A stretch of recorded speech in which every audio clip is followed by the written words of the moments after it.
Bonjour à tous et bienvenue dans Smart Patrimoine. Smart Patrimoine, l'émission qui vous accompagne dans la gestion de vos finances personnelles et qui décrypte également avec vous les actualités et les enjeux du secteur de la gestion de patrimoine. Une émission tous les jours à 13h sur Bismart. Et au sommaire de cette édition, nous commencerons comme d'habitude avec les clés de l'IMO, le rendez-vous immobilier de Smart Patrimoine. Et en l'occurrence, aujourd'hui, nous nous intéresserons à l'immobilier vert. Constitue-t-il un bon investissement dans le contexte réglementaire actuel qui concerne notamment les passoires énergétiques et leur future interdiction de location, l'objectif de zéro artificialisation nette des sols du gouvernement ou encore la certification NFHQE nécessaire pour faire sortir des immeubles de terre aujourd'hui. Nous reviendrons un petit peu sur ce contexte et donc sur cet investissement que peut représenter l'immobilier vert. Nous en parlerons avec Jean-Marc Peter, le directeur général de Sofidy.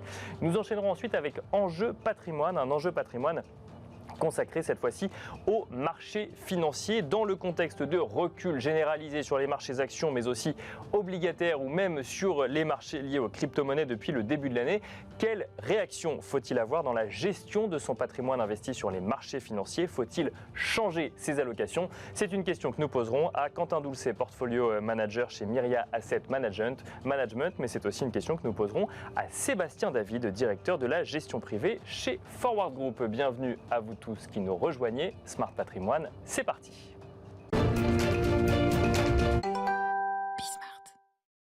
Et nous commençons donc comme tous les lundis avec les clés de l'IMO, le rendez-vous immobilier de Smart Patrimoine. Et en l'occurrence aujourd'hui, nous allons nous demander si l'immobilier vert peut constituer un bon investissement.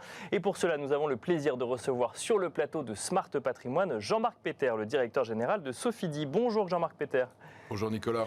Bienvenue sur le plateau de Smart Patrimoine. Alors on le disait en introduction de l'émission, c'est vrai qu'il y a un contexte réglementaire de plus en plus soutenu qui pousse l'immobilier à acter sa transition écologique ou énergétique. Est-ce que du coup aujourd'hui il ne faut plus penser l'immobilier que sous son angle immobilier vert, immobilier écologique ?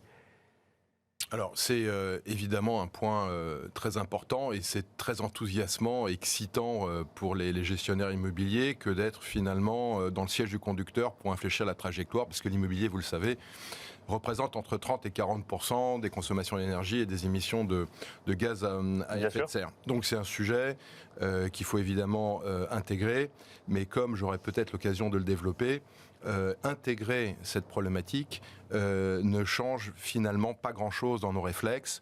Le premier point, si vous voulez, c'est que lorsque vous êtes un investisseur immobilier responsable, déjà l'immobilier, vous investissez pour le long terme et vous entretenez votre bâtiment. Bien sûr. Comme votre voiture, vous entretenez votre voiture et lorsque vous changez l'huile de votre voiture, vous faites une vidange, l'huile d'aujourd'hui n'a rien à voir avec l'huile d'il y a 20 ans. Elle est évidemment beaucoup plus performante. Et donc, depuis 35 ans que nous existons, nous avons des immeubles de plus de 35 ans. Et donc, nous les entretenons, nous changeons des équipements. Et lorsque vous changez une clim aujourd'hui, elle est infiniment plus performante que celle d'hier. Lorsque vous changez de l'éclairage, vous mettez d'éclairage à LED. Et donc, alors qu'aujourd'hui, il y a des contraintes réglementaires, nous avons déjà commencé et tous les investisseurs immobiliers le font. Mais alors, justement, c'est la question parce que vous dites que ça ne change pas grand-chose par rapport à un investissement immobilier classique. Pour autant, on ne peut pas prévoir le cadre réglementaire de demain. Donc, en fait, on peut développer un immobilier vert selon la version qu'on en a et se rendre compte que ça ne correspond pas forcément au cadre réglementaire. Il faut quand même que les deux agissent en parallèle. Alors, le cadre réglementaire, il ne vous impose pas la marque du climatiseur que vous allez installer. Il vous impose d'ici à 2030, baisser de 40% vos consommations. Or, les équipements que vous changez sont de nature à vous aider à tenir cette trajectoire. Oui, ils sont de manière générale plus performants énergétiquement, c'est ce que vous dites. Oui. Exactement. Et lorsque je dis que ça ne change pas non plus nos réflexes, en matière d'immobilier, il faut avoir des objectifs et des principes. Si vous voulez acheter un actif qui va continuer à prendre de la valeur ou à minima ne pas perdre de la valeur, il faut, par exemple, c'est chez nous le cas, privilégier la qualité de l'emplacement. Et ce faisant, vous créez une logique vertueuse qui fait que vous pouvez aussi atteindre ces trajectoires. Alors pourquoi ?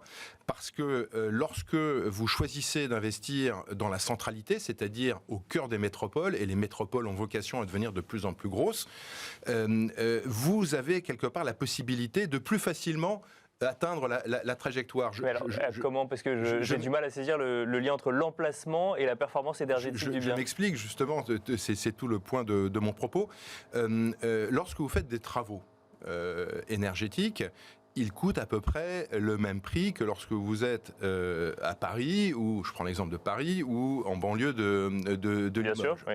En revanche, lorsque vous êtes dans un établissement central avec beaucoup de demandes, les loyers sont plus élevés. Et vous avez un rapport qui peut être de 1 à 8 entre le loyer que vous percevez en banlieue de Limoges et celui que vous percevez à Paris-Centre. Donc on est plus incité à faire les travaux lorsqu'on est en centre-ville, voire dans le centre de Paris, puisque du coup on les rentabilisera plus rapidement, c'est ça? Vous amortissez vos travaux plus rapidement. Alors c'est vrai que vous avez des locataires qui sont plus exigeants, c'est des locataires qui veulent faire état d'une certaine forme de vertu, et ils ont raison en matière de consommation énergétique, mais ce sont les mêmes travaux et vous allez les amortir 8 fois plus rapidement. Et d'ailleurs, c'est en faisant ce choix d'investissement, en privilégiant la localisation, que vous êtes aussi en mesure de lutter contre l'inflation, parce que vous serez en mesure de pouvoir passer les indexations. Parce que toute la question aujourd'hui, c'est est-ce que les indexations de loyer vont pouvoir être passées. Et donc, il y a deux questions aujourd'hui. Est-ce que les indexations vont pouvoir être passées, et est-ce que ça ne va pas me coûter plus cher, voire trop cher, de rénover mon bien, que ce soit pour de la performance énergétique ou autre, en lien avec l'inflation et en lien avec les pénuries qu'on peut voir sur certaines matières premières? Alors, il est vrai qu'aujourd'hui, on est au milieu d'une situation où il y a des prix qui augmentent et des matières premières et des équipements qui augmentent.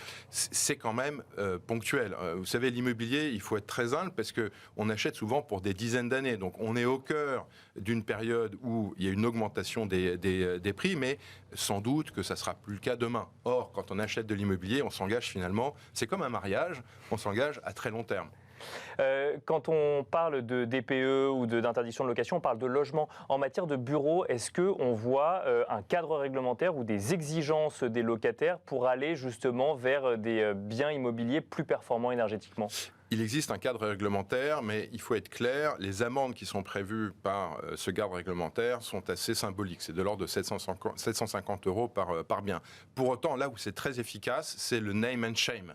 Le name and shame, c'est si vous n'êtes pas en mesure, en matière d'immobilier tertiaire, d'avoir des bâtiments qui correspondent à la trajectoire, votre nom sera affiché dans un certain nombre de fichiers des autorités. D'accord. Alors, donc, il faut éviter, évidemment, d'être namé and shamé, et on peut même aujourd'hui être namé and celebrated, puisque la profession des investisseurs et des gestionnaires de fonds immobiliers, notamment pour l'épargne immobilière, ont mis en place un label ISR, à l'image de ce qui se passe pour les actions. Bien sûr. Et les acteurs, dans leur grande majorité, et nous y compris, et particulièrement, on va aller chercher des labels ISR pour les fonds que l'on propose à nos épargnants. Mais côté client, ça devient une exigence aujourd'hui, ou c'est quelque chose en plus, mais on va quand même regarder l'emplacement ou la performance du bien pour l'activité de l'entreprise? C'est clairement une demande des clients, et d'ailleurs les textes réglementaires de l'AMF vont bientôt imposer un questionnaire, parce qu'avant de souscrire à un fonds, il faut remplir un questionnaire, soit vous le faites directement, soit vous le faites avec un conseiller en gestion de patrimoine, et on vous posera la question, préférez-vous investir dans un actif labellisé ou qui respecte une trajectoire plutôt que non? Il est fort à parier que tout le monde dira oui.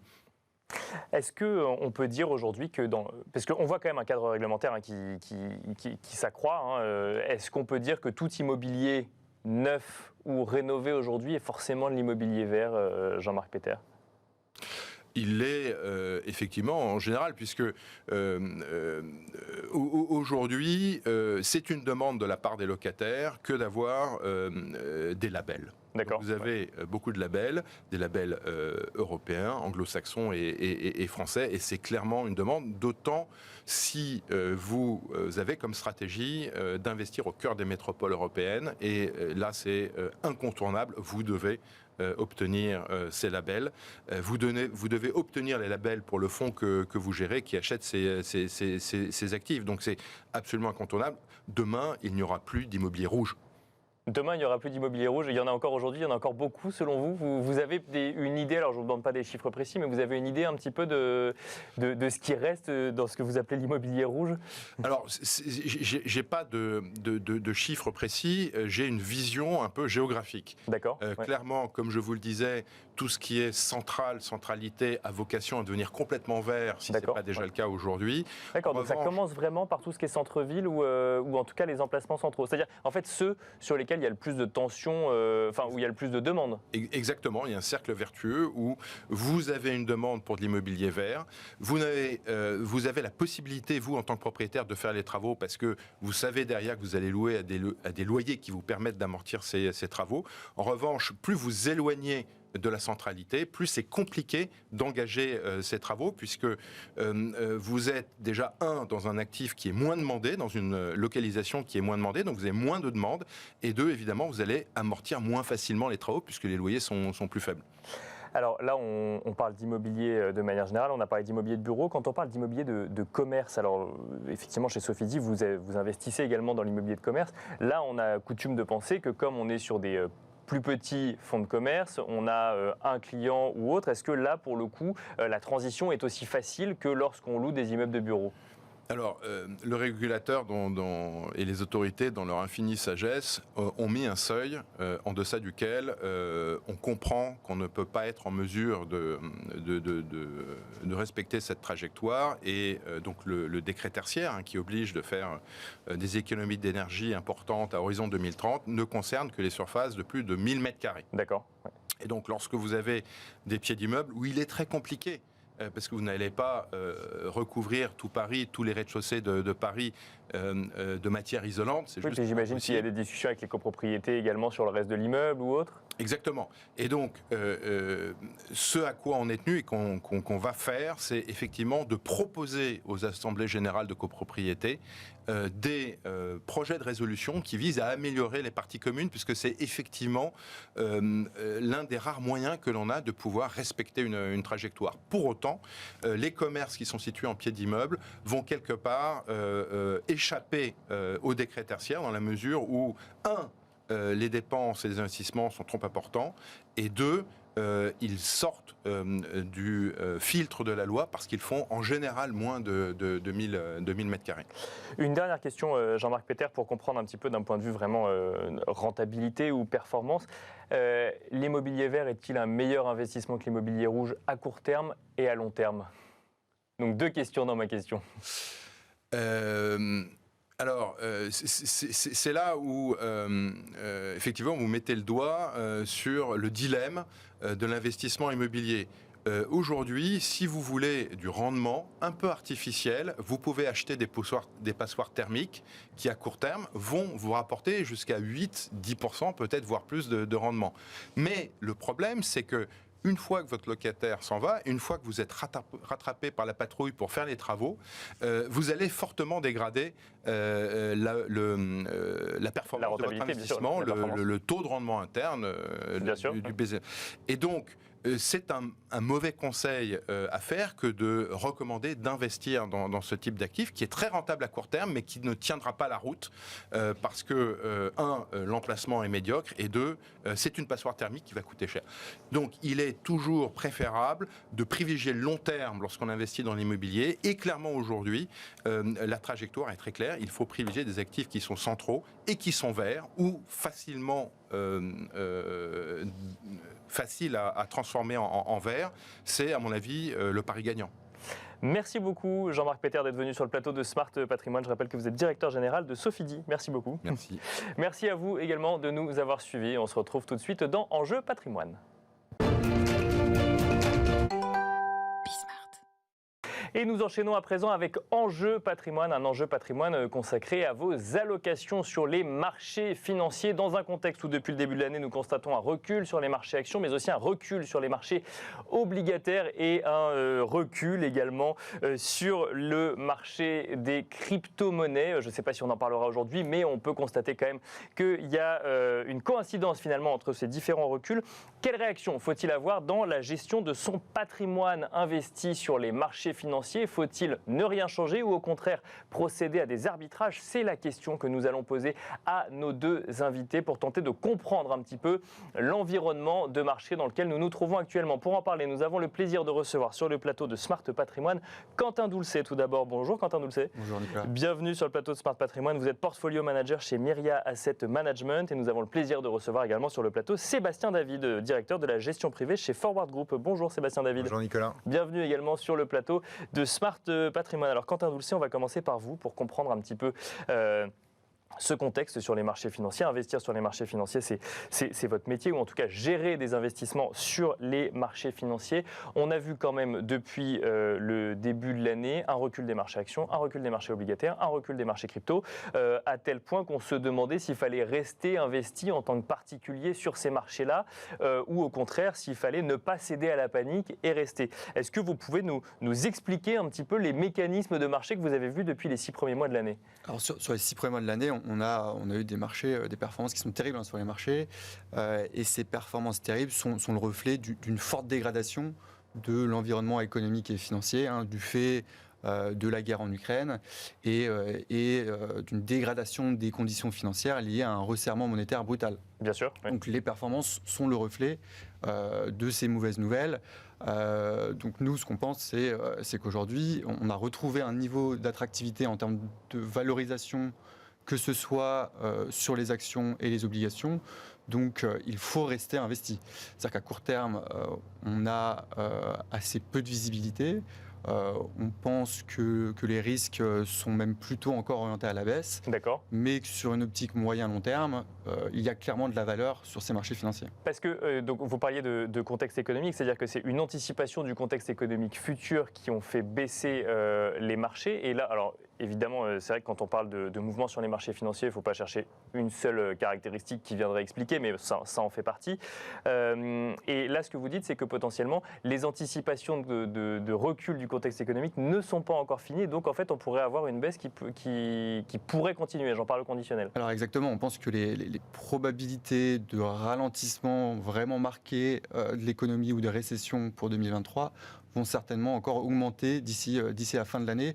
Et finalement, quand on regarde les prévisions de croissance qui sont encore intéressantes, de l'ordre de 2,5 en zone euro aux États-Unis, ça masque, on pense, une image qui est beaucoup plus dégradée, parce que les prévisions de croissance que l'on regarde, c'est des croissances moyennes sur la comparaison entre 2022 et 2021, et l'activité a été forte fin 2021, donc en fait la moyenne de 2021 est bien plus basse, et donc ce qui s'appelle un acquis de croissance. L'acquis de croissance pour cette année, il est de l'ordre de 2%. D'accord. Donc lorsqu'on s'attend à des croissances pour 2022 de 2,5%, en réalité, entre le 1er janvier et le 31-12, la croissance de l'activité du PIB devrait être que de 0,5% ajusté de cet acquis de croissance. Donc on pense qu'on est quand même dans une situation déjà bien dégradée. Sachant que le sujet actuellement, donc c'est l'inflation, une inflation qui existait déjà avant la guerre sur le sol ukrainien, qui a elle-même renforcé cet impact sur l'inflation, que ce soit en Europe ou aux États-Unis, et avec un autre sujet qui est celui de la crainte d'un épisode récessif lié, lui, au resserrement monétaire dont vous parliez tout à l'heure. Donc c'est ce contexte, je reviens dessus, mais c'est cette anticipation future qui fait baisser, mettons, les marchés actions. Les marchés actions, c'est ni plus ni moins que des actions d'entreprise, et donc en fait c'est une anticipation d'un contexte plus compliqué pour les entreprises cotées en bourse. Et il faut savoir que le resserrement monétaire, les politiques des banques centrales mettent à peu près 12 mois pour se diffuser dans l'économie réelle. D'accord. Donc, le resserrement qui ont déjà, certains sont actés pour la Fed et vont arriver, et d'ailleurs également pour la BCE qui a fait sa première hausse de taux. Donc on verra l'année prochaine vraiment l'impact négatif sur l'économie de ces resserrements monétaires. Sébastien David, comment est-ce que vous voyez le contexte actuel chez Forward Patrimoine? J'imagine que vous échangez avec un certain nombre d'investisseurs ou d'épargnants investis sur les marchés financiers qui, là, ont vu depuis les 6 premiers mois de l'année les marchés obligataires, les marchés actions, voire même pour ceux qui pouvaient s'intéresser par ailleurs aux crypto-monnaies, les marchés crypto reculés. Qu'est-ce qu'on leur dit? Quelle est leur réaction? Est-ce qu'il y a un effet panique un petit peu? Est-ce que, au contraire, on se dit que quand on est investi sur le long terme, c'est pas si grave, 6 mois sur une année? Alors oui, il y a beaucoup de pédagogie en ce moment avec les clients. Donc on a l'habitude d'être proche de nos clients, mais en ce moment encore plus. C'est vrai que depuis le début de l'année, on explique ce qui se passe, donc de façon factuelle, le contexte économique, la hausse des taux, l'inflation, la guerre, les nouveaux confinements qu'on a pu connaître en Chine, qui a un impact sur les marchés. Et après, on dissocie en fonction des profils des clients. Donc, comme vous l'avez dit, on a une approche patrimoniale, donc plutôt moyen-long terme, qui protège quand même les allocations des clients, parce que une partie des allocations qu'on peut avoir, c'est le fonds euro, qui, dans des situations de bear market, donc de marché fortement baissier, parce que ce que regardent nos clients, c'est le CAC 40, quand il fait moins 15%, on se demande à combien je suis. Quand on a du fonds euro qui est garanti à 100%, donc, c'est, dans un contexte comme celui-là, le fonds euro, ce fameux fonds euro que tout le monde enterre depuis des années, finalement revient un petit peu sur le devant de la scène. Voilà, exactement. En fait, c'est une partie intégrante des allocations, le fonds euro, même si, évidemment, depuis quelques années, on essaie de le délaisser, rentrer des classes d'actifs un petit peu plus performantes. Cependant, quand on a une allocation défensive, on a du fonds euro. On va en avoir 30-40% du fonds euro. Donc, c'est vrai que c'est des situations de marché qui protège justement ces allocations. Parce que le capital est garanti. Et alors je reviens, l'OAT est à 2% actuellement. Ça a un impact du coup sur la performance du fonds euro ou... On ne sait pas encore, ça va peut-être légèrement augmenter, mais bon, les performances ne sont pas flamboyantes. On va rester aux alentours de 1 à 20%. Après, ce qu'on fait, le travail qui a été fait par les assureurs, c'est de faire des poches un petit peu plus dynamiques sur le fonds euro, où seulement 90% est sécurisé, et là on arrive à avoir des performances de 3%. Et c'est vrai que dans des contextes d'inflation, où on a des inflations supérieures à 5%, si on apporte du fonds euro à 1%, c'est pas performant. Si on apporte du 3-4%, là, on va pouvoir avoir des allocations un petit peu plus intéressantes. Sachant que je reviens sur ce que j'ai dit, fonds euro n'est pas égal à capital garanti, ça dépend des contrats et ça dépend des stratégies, ça n'est pas toujours... c'est là où il y a beaucoup de pédagogie à avoir et regarder en fonction des assureurs et bien sélectionner les fonds qui peuvent être plus importants. Donc fonds euro, oui. Et alors c'est la première partie, fonds euro. C'est pas là où on a le plus de travail parce que ça fait partie des allocations. Après, notre rôle, c'est de faire des arbitrages dans ce contexte économique. Et alors justement, vraie question, est-ce que quand on est professionnel de l'investissement et qu'on a un client qui vient vous voir en disant il faut absolument changer mes allocations parce que là, je sais pas, j'étais très investi sur les tech US et puis ça se casse la figure en ce moment, est-ce que le professionnel de l'investissement dit attendez que la tempête passe et nous verrons après, ou effectivement il faut procéder à certains arbitrages en ce moment, même si on ne sait pas de quoi demain sera fait. Vous me direz, on ne sait jamais de quoi demain sera fait sur les marchés financiers. Sébastien David, peut-être pour commencer. On a depuis le mois de mars, en fait, on est en train de faire évoluer les allocations de nos clients.